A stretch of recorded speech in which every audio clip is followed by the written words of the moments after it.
The broadcast is now starting. All attendees are in listen-only mode.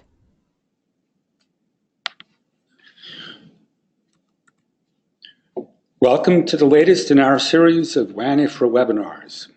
I'm Anton Jelkovsky.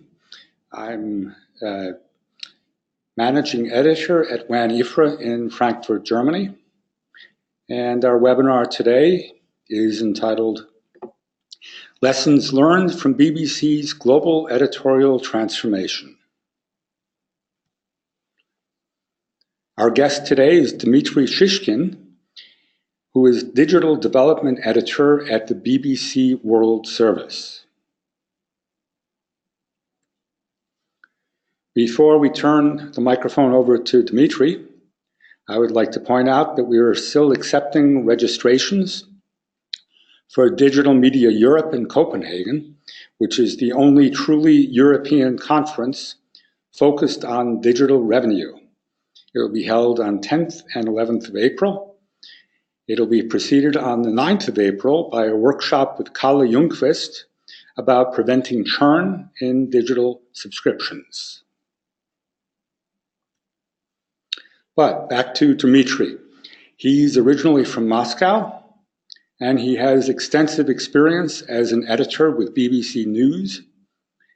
Now he is in charge of a massive expansion, adding 12 language services to the original 28. In the next 25 minutes or so, he will tell us what he has learned in the process of that expansion. We have published 5 blog posts about Dmitry and his project on our website that you might be interested in reading. The URLs are on this slide. You'll find them here, numbers 1 through 5 at the end of the URL.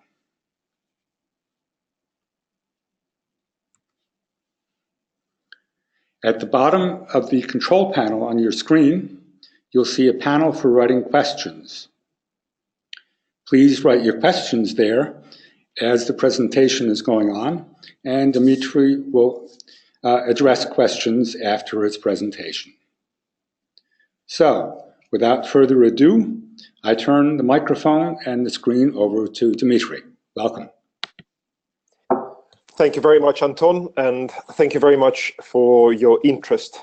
I'm really delighted to be part of this project, and I would really like to share some of the lessons, some of the mistakes we have made, some of the lessons, things we learned in the last year or so. I probably will do about 20-25 minutes of presentation, and then we'll go into the Q&A mode. Let me just go into presentation. Right. Okay. So we're good to go. I would like to start with the fact that about a couple of years back, the British government has announced an additional, new money or investment into the BBC. BBC is funded by license fee. It's not receiving any government funding before.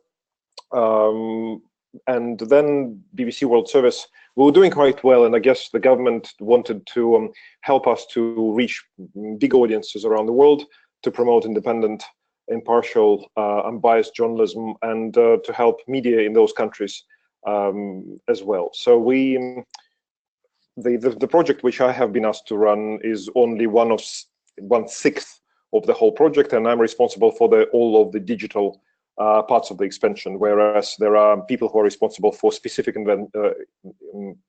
expansions in Africa, Asia, and some other places as well. I'm taking a holistic view. This is the number of languages which we used to have before the expansion, 28, and they all are doing news in their local languages, and with all these teams are either based in London or around the world. And their job is basically to tell people what's going on around the world and being relevant to people and trying to make sense of what's going on around us. So after this expansion, when expansion was announced, we knew that my role was to look at the setup of all the teams and look at what kind of investment we will need to do around the world and what kind of roles are needed, what kind of specialties are needed. And as you see, we sort of are present almost everywhere, from Jakarta in the east to Miami in the west, and everything in between. And my job was basically to have a look at what kind of investments are going to be needed on a individual service level, and then the regional level, and central level as well. So we knew that apart from those investments, we also need to actually launch new teams. So the task was to launch 3 languages in West Africa, in East Africa: Afan Oromo, Tigrinya, and Amharic. And then we also were asked to do 4 more languages for India: Punjabi, Gujarati, Marathi, and Telugu. We launched BBC Korean as well, and BBC Pidgin.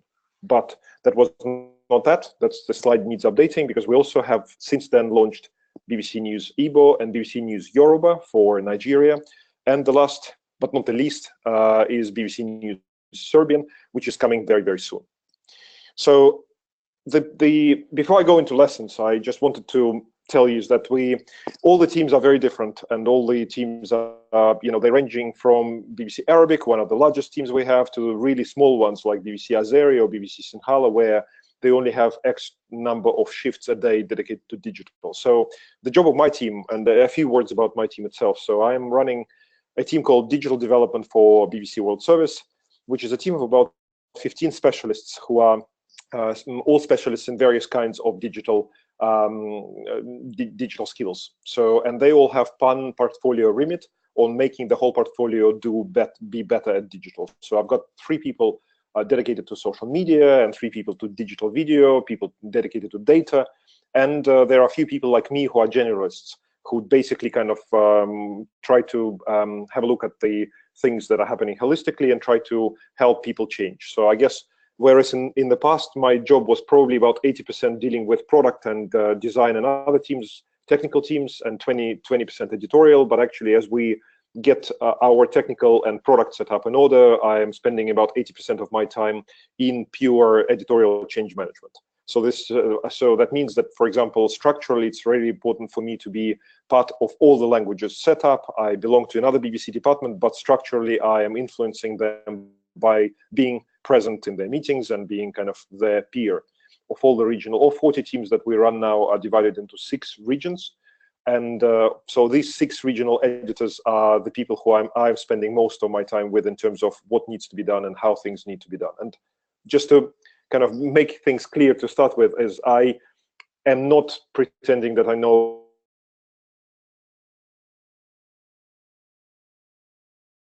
growth or the things that have led to actual digital transformation. And by that I mean culture, pure editorial culture change, when you change the way you work, when you change the way what you do and how you do it.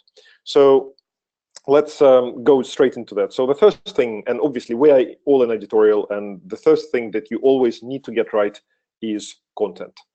And I'm particularly talking that content is queen here rather than content is king, because I think that we all have a huge obligation of attracting female audiences, because we know that lots and lots of news websites around the world are heavily skewed male. This is the same thing happens inside newsrooms as well. So we need to make sure that this message is really coming home to everybody, to the audience, that we are producing content that is attractive to women. And just to be clear, I'm not talking about, creating some kind of pink corners where, people can come in and consume stuff for ladies. That is just completely not true.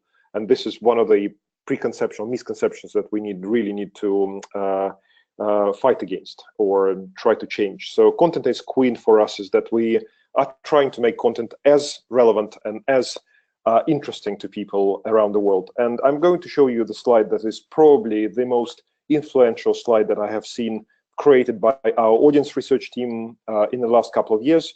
And they have really been supporting us audience research teams in a very big way. And this particular slide, which I'm going to show you now, is a really great example of that.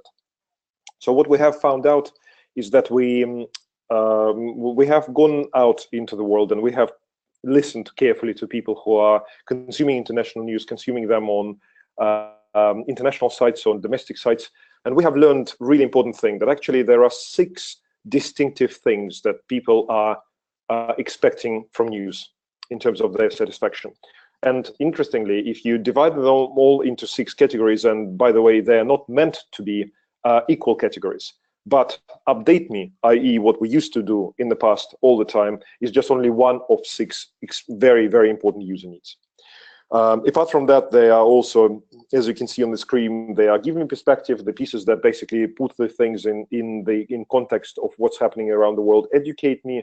We sometimes, as journalists, expect too much knowledge from the news, and sometimes people really need to be told the basics of the story, so they don't feel intimidated that they don't really know and they're not really up to speed with what's happening. Amuse me is sort of self-explanatory thing that people cannot consume news all the time, and news unfortunately tend to be negative ones broadly, and that's why everybody like me and you and everybody else needs a break from time to time. So amuse me is really important as well. Inspire me is another really important part of our coverage, is inspirational stories about human endeavors, about people standing tall in front of the world and kind of persevering and winning. And lastly, keep me on trend is something that basically describes news as social currency. Things that you can share with your friends and family at home in the evening, or in a bar talking to somebody else. So as soon as we adopted this new editorial policy or editorial approach of trying to satisfy those 6 user needs, really magic started to happen. Because I'm going to show you this slide, which represents an analysis of an output of one particular language service that we have, where the gray bars represent 6 user needs, and the length of gray bar represents how popular they were, so average page views. But shockingly, the red line, as you see on the screen, represents the number of stories written across 3 months. So you see here, right, this is a schizophrenic situation where a particular team has created 3,743 items of update me stories, whereas the update me stories actually ended up being least popular of the other 5 ones. But as soon as that particular team has created an educate me story or inspire me story, 38, then the average page view was much higher. So this was quite self-explanatory, and I'm always saying that people need to use data and need to be informed by data, and I will be talking about this a little bit later.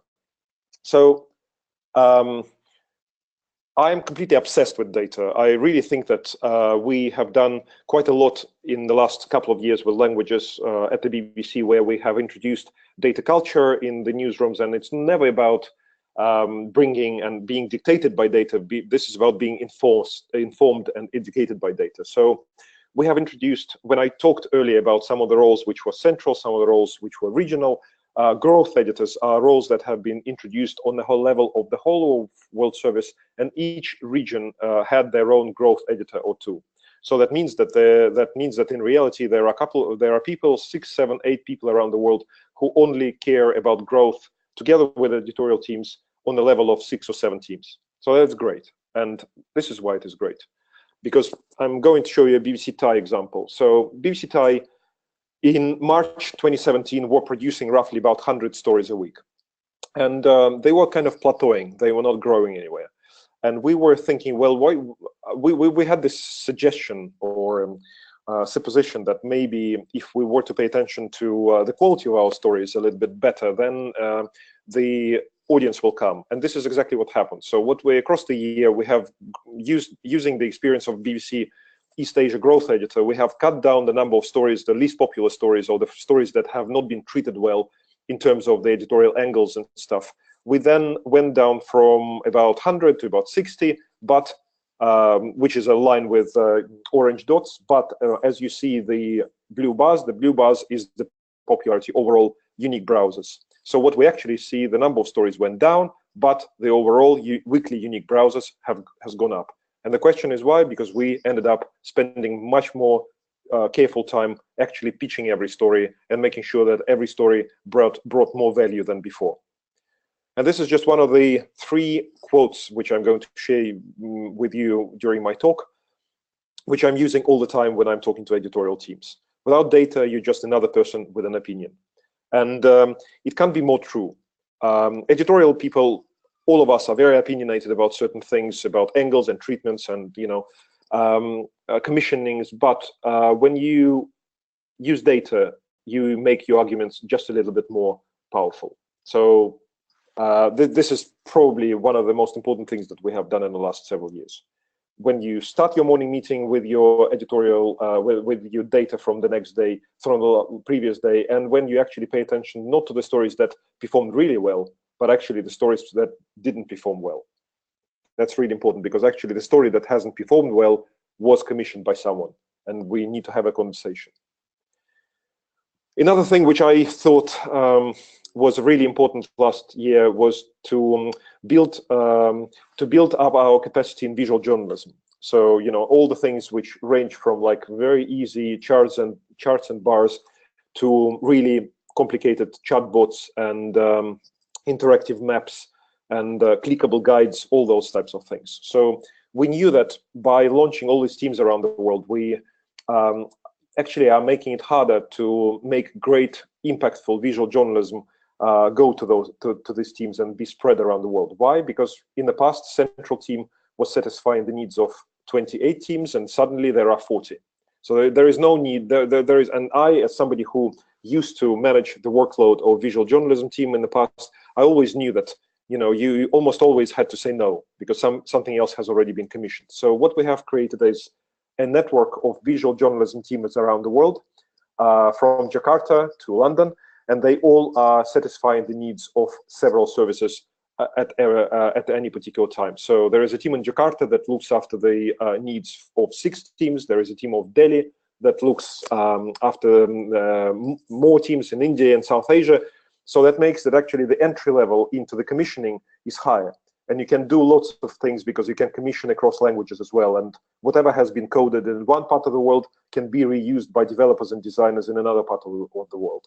And this probably will be one of the biggest legacies of the project that we are currently halfway through in terms of our expansion and in terms of budgets. So, you know, as I said, you know, something which you can do for Chinese service in terms of the China's new leadership, and you see this is an English language one, because whatever has been created in Jakarta for the needs of Chinese team then has been distributed to all 40 teams plus English. So there is economies of scale, huge economies of scale here. And then another, you can see the map of Russian salaries as well, created by a Moscow team. The visual journalism team are teams that consist of 3 people: developers, 1 developer, 1 designer, and 1 interactive journalist. And what has happened revolutionary was that BBC, in the history of BBC, we have never been able to ship live code, not from London or not from the UK. And then when we have done things, when we actually uploaded live code on our own BBC websites from Jakarta and Delhi and Moscow, and soon, you know, we've got teams in Nairobi and Lagos, that's quite revolutionary. It is really, really game-changing. So there's just a couple of more examples of, you know, the things we have done for Gujarati elections and some other things as well. And we also are using third-party tools as well, and those third-party tools allow us not to build some of the tools that we would like to have but are not able to do ourselves. This is an example of a Shorthand company that provides a solution for a long-form storytelling. I really recommend using that. We now are able to use Shorthand around the world, and this is an example of the Russian Revolution story. And a second quote which I want to share with you is comes from Chris Hadfield, a famous Canadian astronaut who shot to fame by uploading all these wonderful YouTube clips about how to do things in space. So I highly recommend reading his autobiography, and he used this quote: "We might not have the right types of bricks, but we still need to build the wall." And this is about finding solutions even when you understand that you don't have the sufficient tools at your disposal. So you really need to be inventive. And that's why I'm using this quote to demonstrate what we have done with visual journalism, is that you always are treating different stories differently, right? In the past, I used to remember people always would come to me and ask for, let's build an interactive map, without even thinking why the interactive map is needed for this time. But this is always about, we all will be using different types of tools, different types of solutions, but looking around and see what's available is a really useful thing. So kind of seeking out and seeing what other people are doing, and whether their suggestion or their solution could be useful to your newsroom, I find it really useful and really challenging. Another thing which perhaps is more of relevance to the larger teams there, that especially big media holding companies that have lots and lots of sub-editorial, small editorial teams at their disposal. When you know how much money and time we're spending on trying to find solutions, and we try to create so many content for so many different outlets, but we all need to be saving money at some point of time. And we have solved the problem of cutting down on number of items that our correspondents and producers and and journalists do by introducing automation processes that never change the journalism itself, but actually make some of the processes and some of the workflows much easier. So as all the best things in the world are created by somebody in their bedroom, this particular tool called Stitch was created by a friend of mine in his bedroom in his spare time. And he was struggling with finding a solution for how do you reversion. This particular thing is about how do you reversion video without actually touching the asset of video and making it available to lots of languages at the same time. Because obviously we don't want 40 teams creating 40 different videos on a day when Trump wins elections in the States. We just don't want that kind of overhead. And we know that, you know, creating once and reversioning 40 times is a solution. It's not a paramount solution for every question, but it's certainly a solution for certain types of stories. And this great system was created by my friend, who basically takes English language video, and then you as a journalist go inside Stitch and then recreate the headlines, the subtitles. It only works with subtitle videos, by the way. Then you recreate it in your own language, press the button, and then magic happens. And then the system basically gives you exactly the same video, remembering when to show subtitles, but in your language. And currently, we are creating about 1,000 videos a week from BBC News and from other language services. So it's a big production. And imagine those 1,000 videos would not have been created without that system. Saved everybody lots of time, and crucially, this system doesn't need to be used by people who are specializing in video.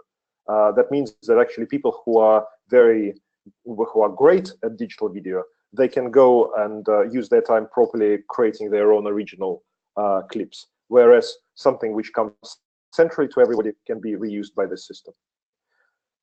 And now let's talk about product prioritization, because my job also is to be a liaison with all the product teams as well, because I'm sitting on this intersection of editorial and product. So I kind of speak with a single editorial voice to all the product teams, and I speak with a single product voice back to editorial teams, because you don't want to get 40 editors to speak to one product manager. It's just not going to work. So what we have, we get quarterly prioritizations with our product team, and we have decided last year to invest in Google AMP, Google Accelerated Mobile Pages, which worked brilliantly for us, ended up being a really smart decision, and this is why. So currently, BBC World Service gets about 40% of our traffic, weekly traffic from search, which is great, and we are very happy with it, and we are doing lots of stuff to keep optimizing ourselves and, you know, being more search engines friendly. And we have seen, like many other publishers, we have seen how our traffic has been, our traffic coming from social media has been actually overtaken by traffic coming from search. And actually, in some weeks, we actually have more people coming to us from search than directly, which is a problem itself. And I'll talk about this a little bit later. But talking about AMP, having created Google-friendly, fast mobile pages for our site, which basically kind of were, we reached parity in terms of functionality between our own pages and AMP pages, apart from video, I think. But what we have done is we have seen more people coming to us using that technology, which is great. And to finish my short talk, I would like to finish with a challenge, because actually, you know, I probably will be the first one to always accept that the mistakes we have made and also the problems we are currently having. And one of the problems that we have, and I guess lots of other news providers have, actually not a lot of people come to us regularly. And that's a big challenge, because actually only 26% of our audience currently on digital platforms use our content only 2 or more times a week.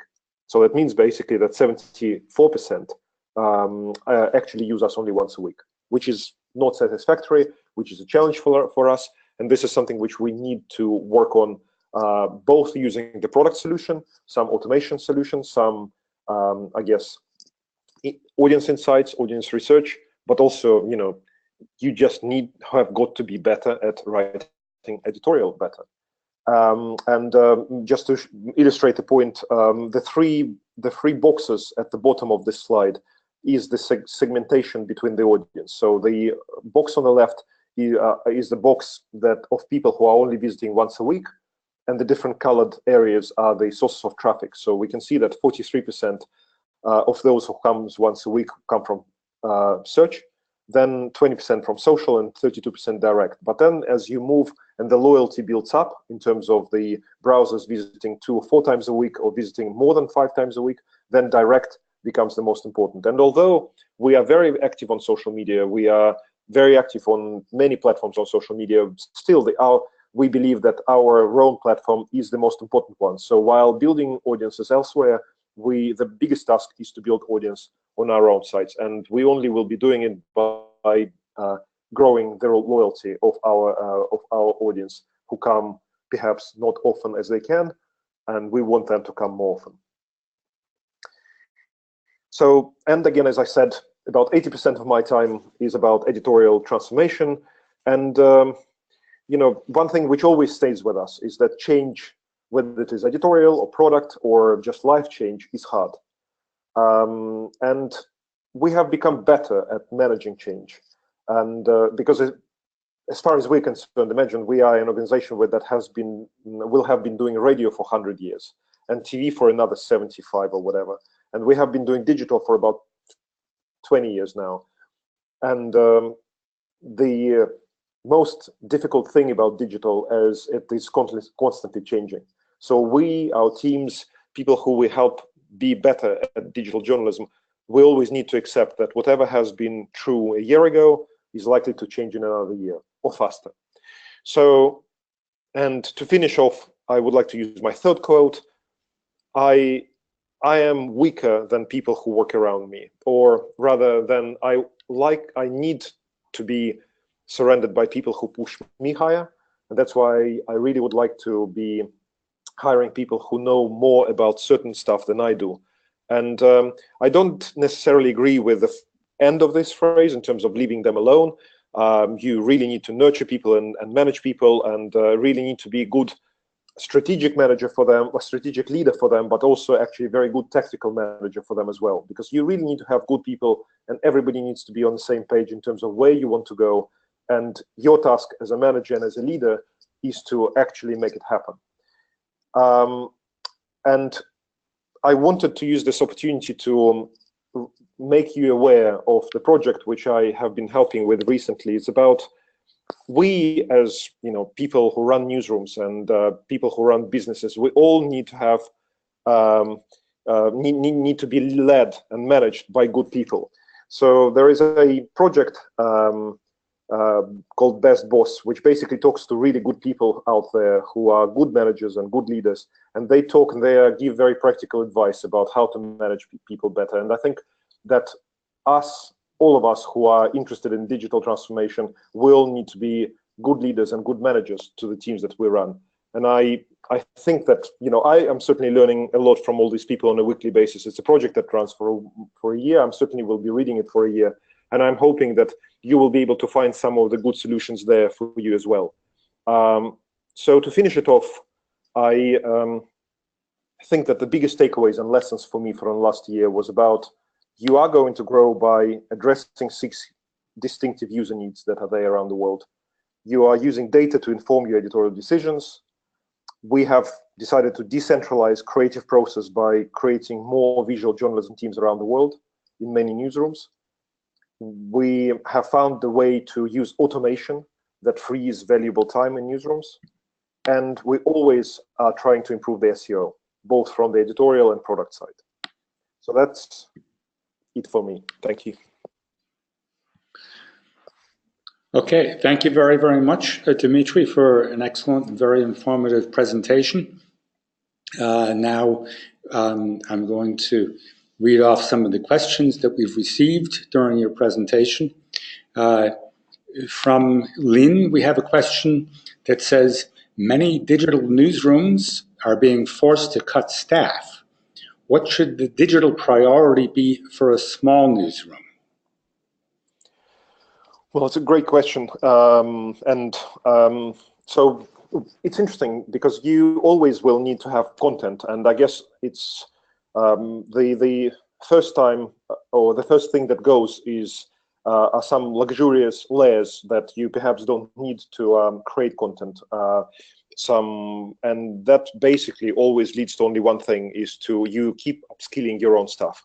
This goes back to my earlier point about creating less content but more impactful content. So if you are able to create 20 items a day and you're only now able to create 10 items a day, all these 10 items will still need to have the support of data and social media and perhaps digital video. So for me, the solution would be, if I were in a situation where I needed to cut stuff, I probably would still be then concentrating on actually creating less content but more impactful content, and thus making people try and learn new skills at the same time. If in the past your social media optimization was done by somebody else, then this is the time where you should do it yourself. And actually, one of the most successful service that we have for BBC Mundo for Latin America, they actually have changed the way they were treating social media activities.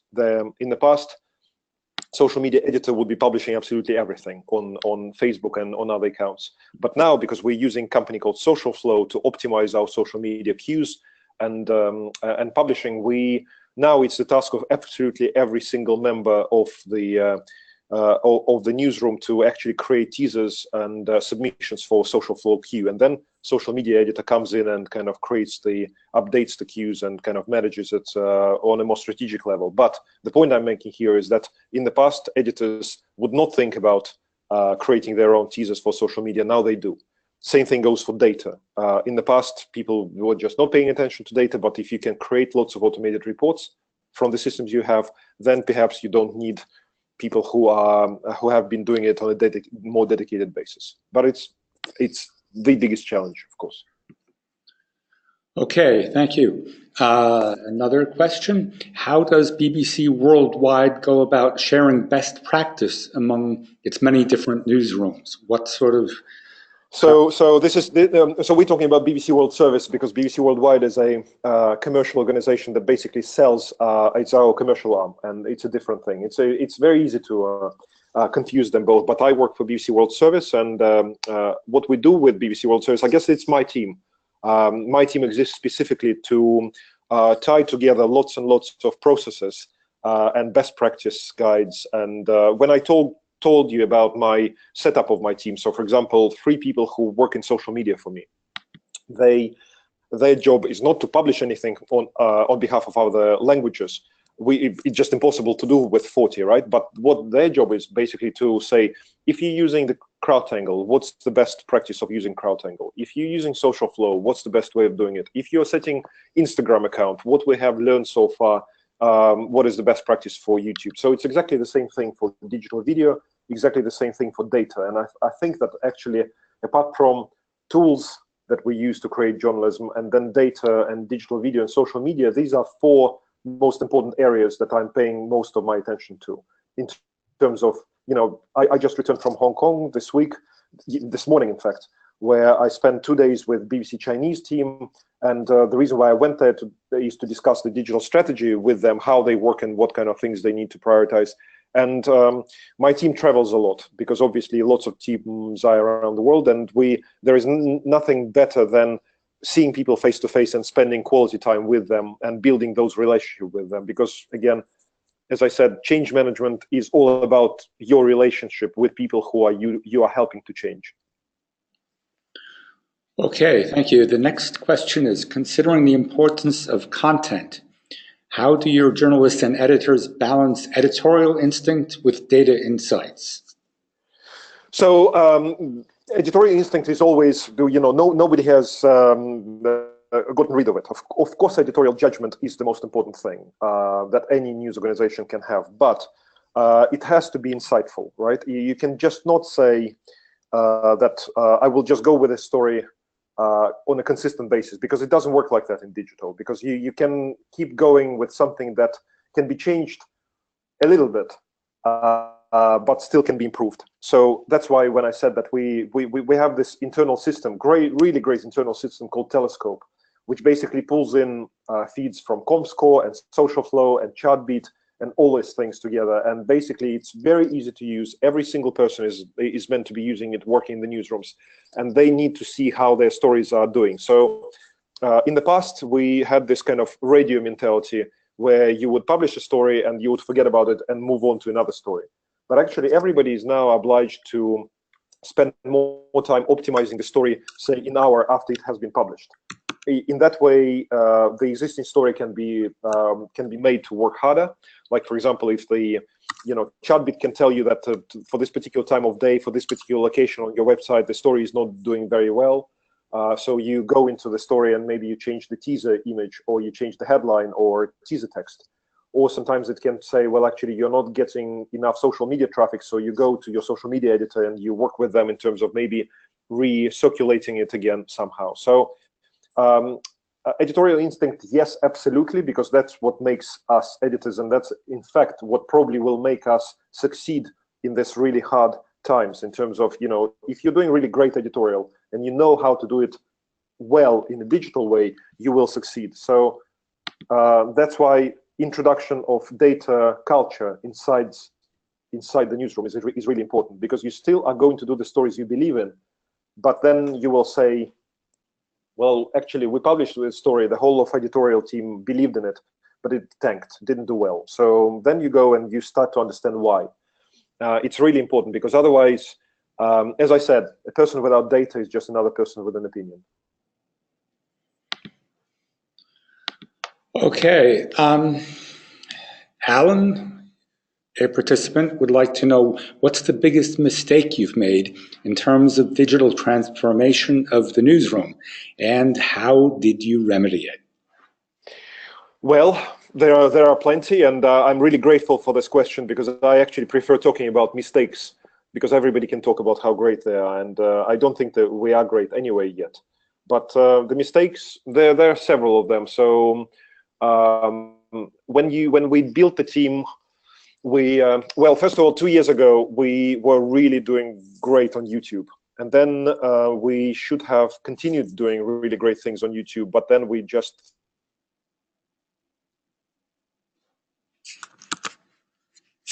really big mistake, probably one of the biggest ones which I have done in the last several years, where we sort of let YouTube be what it was. So kind of if not, we used to have people who were dedicated to YouTube, and then we said, well, it's not only digital video now that exists on YouTube, it's also on Twitter and Instagram and Facebook, and we made digital video people, or dedicated YouTube people do digital video for all other platforms as well. And that obviously, it doesn't mean that we completely ignored the YouTube platform anymore, but we stopped paying dedicated attention to it. And that was really big mistake as far as I'm concerned. I think another thing I would say is that I left BBC Russian service as the deputy editor. I was managing editor at the BBC Russian service, which was a very, very big outlet at that time, about 110 people or so. And then I wanted a bigger job on a kind of pan world service level, doing all these wonderful things with teams. And I thought that because people knew me, they would believe and they would stick to what I was saying to them immediately. I was very naive about how change management works. I didn't spend enough time explaining things, and I learned the hard way that the thing's probably only starting to settle down when you are tired from hearing about what you are talking about. I thought that telling people things once, twice, 3 times is enough. No, you really need to be patient. the only upside was that I was telling them things that they trusted me because they knew that I was able to do those things myself as a producer. I was doing digital video myself. I was doing social media myself. I was doing all these things myself. So when I went into kind of a more higher management positions, people at least knew that I was not talking rubbish because I knew what it takes to be skillful in a particular area. So thank you for this question. It is a, you know, I have my bi-weekly meetings with my team, right? We sit down for an hour and we just talk about how things are done. And I'm always asking people when they come back from their foreign assignments, you know, like when they travel to Africa to work with an African team there, or when they either travel to Moscow, I always ask them to come up with a very honest write-up of what's happening there. And like what can we have done better ourselves and what they could do ourselves better. And then you go to your peers and counterparts and sit down and have an honest conversation about certain things. So honesty and I guess being humble about your own faults, I think is a really, really important thing. Okay, great. And Kevin would like to know, are you thinking of licensing the Stitch reversioning system? It seems to be quite an impressive system. It is an impressive system, and in fact, as all the good systems that are built outside of the big technological setup, we're actually now building something which is called the son of Stitch, which is going to be kind of fully integrated inside our own systems. But you know, those types of things, they are important to do, and I guess I'm doing a lot in terms of sharing my experiences through public service, in the public service remit, and the next step would be actually to opening up our internal systems as well. I don't think BBC is there yet, but that's yet another feedback of going back and actually having that conversation internally. So not yet, but I actually think that, you know, it's like I think when Quartz have made their system for building graphs and charts available to other people, that was a very smart move. Okay, now, of course, artificial intelligence in the newsroom has become a very big topic recently, very quickly. A number of services have started implementing it. And we have a question from Sonia, who wants to know, how do you think AI will change the newsroom and the way stories are reported?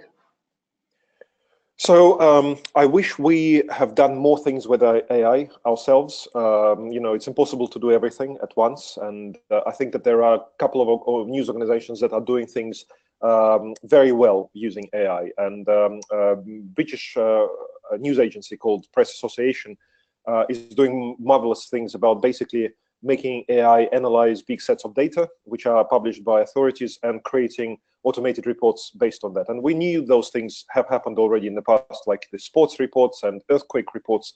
Now we're talking about things like, for example, you know, I don't know, queues in hospitals around Britain. So you can pull the data for the whole country, and then you can use automated AI technology to run, instead of, you know, somebody else running all those really formulaic articles. And again, this is all going back from me talking about Stitch. You release time from people who otherwise would do something which is quite automated and quite dull, in fact, to make editorial and contribute to editorial work. So anything AI can do is identify stories. That's one thing. That's one really big thing about identifying stories and actually alerting you to certain things.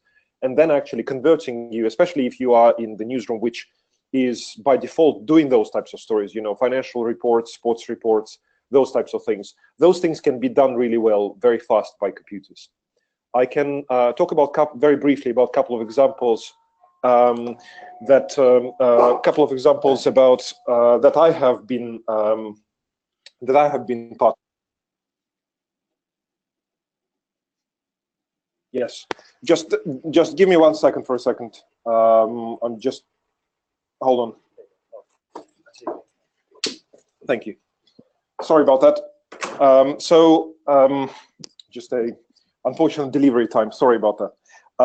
So two very quick questions, a very example. So we know that I talked about how difficult it was to get people to visit our sites more often. So we are now trying to build a system which will be using artificial intelligence to identify the people. We identify people who come to the websites and do certain things in a certain way. So if they come from search, they consume those types of stories. If they come from social media, they consume those types of stories. So what if we can create algorithms which can then be able to offer people certain type of content that is useful for their own circumstances? Because what we have learned is that people coming from search and from social come in completely different mindsets.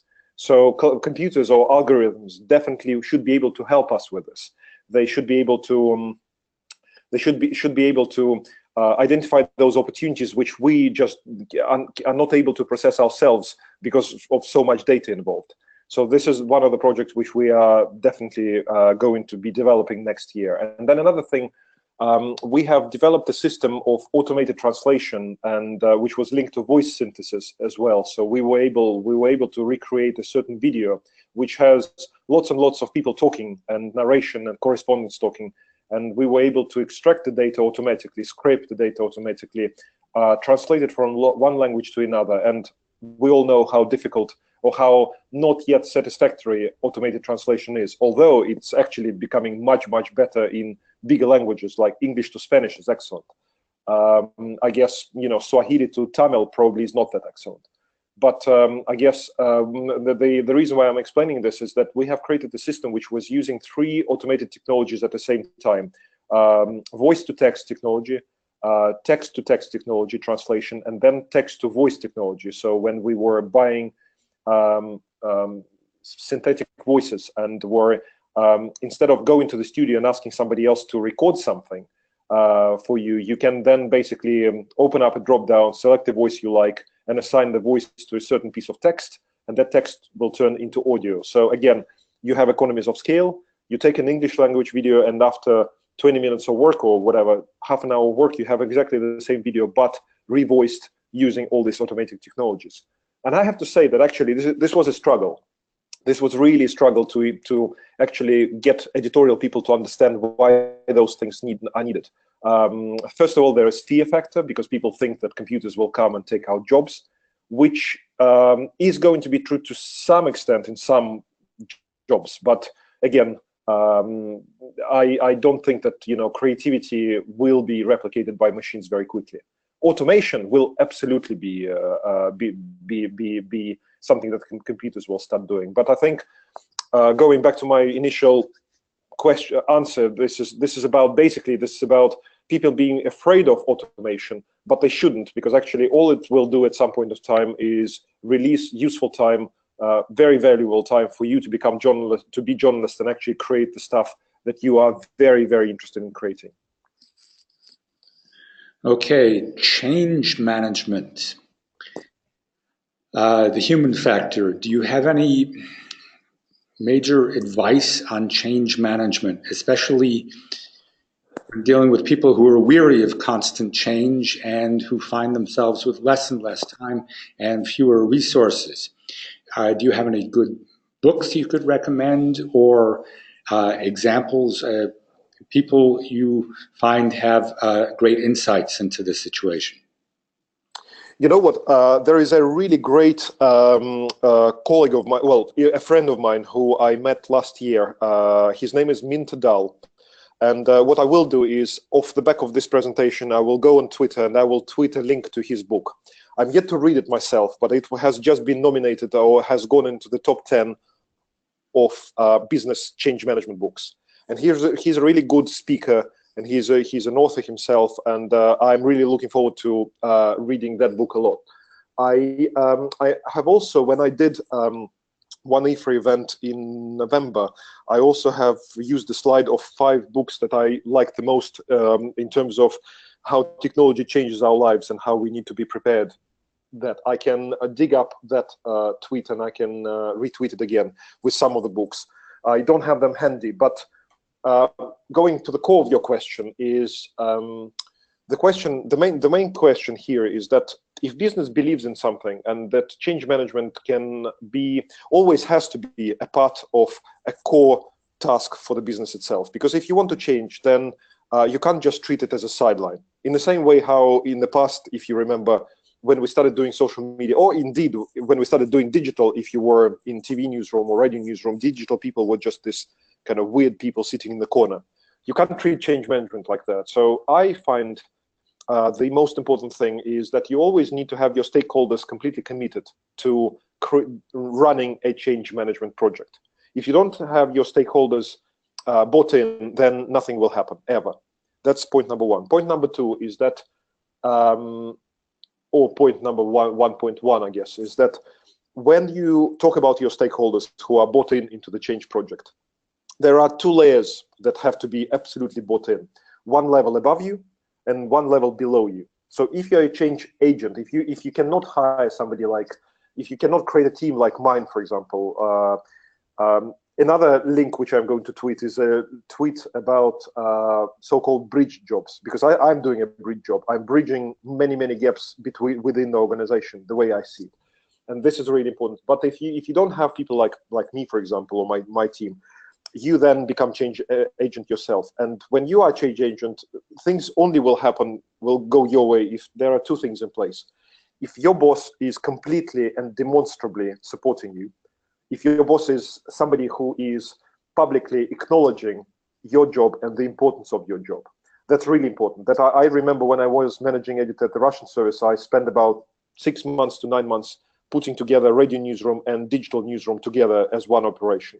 Took me 9 months, but really helped. What helped was that my boss at that time was really demonstrably and always 24/7 supportive of what I was doing. That's one thing. Second thing is, again, using BBC Russian example of 7-8 years ago. If my boss is committed to where we need to go, I am committed to where we need to go. But if my direct reports, people who are actually going to be making that change, because I'm not available there all the time, right? I travel, I do other things, I go on leave. The change, you are change agent, but change makers are people who are actually going to be sitting in the newsrooms. In our case, it was desk editors, who were a group of 6 to 10 people who were actually doing those things different, the way you want them to be doing those things. And if they are not bought into the whole process, then forget it. Because as soon as you turn your head and do something else, then they will go to old ways. So I think really important is to have this openness of and the singularity of purpose. I always use that phrase, singularity of purpose. You really need to understand where you need to be, and you need to take people with you, be it your boss or be it your direct reports. And this is what I think is really important. So if you can't afford a bridge team, people who kind of make change for you, you need to use that tactics, I guess. Okay, this will be our last question, and then we have to wrap it up. The time is running out. The big change in Facebook and the news feeds. Have you noticed any discernible impact in referrals in the wake of this massive change in Facebook? It is a very complicated and very pertinent question. So we have seen some impact in some languages, and we haven't seen some impact in other languages. It is a little bit more complicated than just a binary yes or no answer, because we generally don't count unique browsers as the BBC.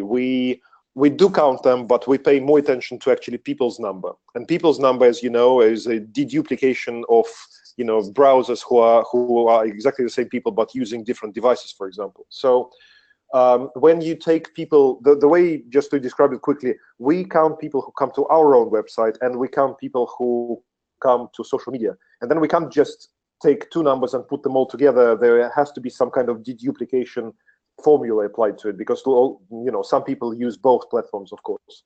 So when we have seen, for example, we have moved into Facebook Instant Articles, and we took 9 teams into there, and it was really useful for 3 teams. It was not very useful for other 3 teams, and it was kind of very ambiguous for another 3 teams. So what I would say is that because we always were in the business of engaging our audience, and according to Facebook, the most important changes to newsfeed was to prioritize socially meaningful conversations. I thought that BBC has always been in the business of actually engaging their users in socially meaningful conversations. So So far, we haven't seen big negative results. Although, if you just look at the overall trajectory of things, search is rising, social is going down. But again, social referrals might be going down, but the social engagement on social media sites, which we do count, is holding. So I think that it's potentially a little bit too early to say yet. Okay. Thank you very, very much, Dmitry, for your very open and informative comments and presentation. And thank you to everybody who attended this webinar. It's my pleasure. Thank you very much. Okay. And we will send all participants an email tomorrow with takeaways from the webinar and a link to the recording, which we will post on YouTube. Okay. So farewell from Frankfurt. And farewell from London as well. Okay. Bye-bye. All right. Bye-bye. Thank you.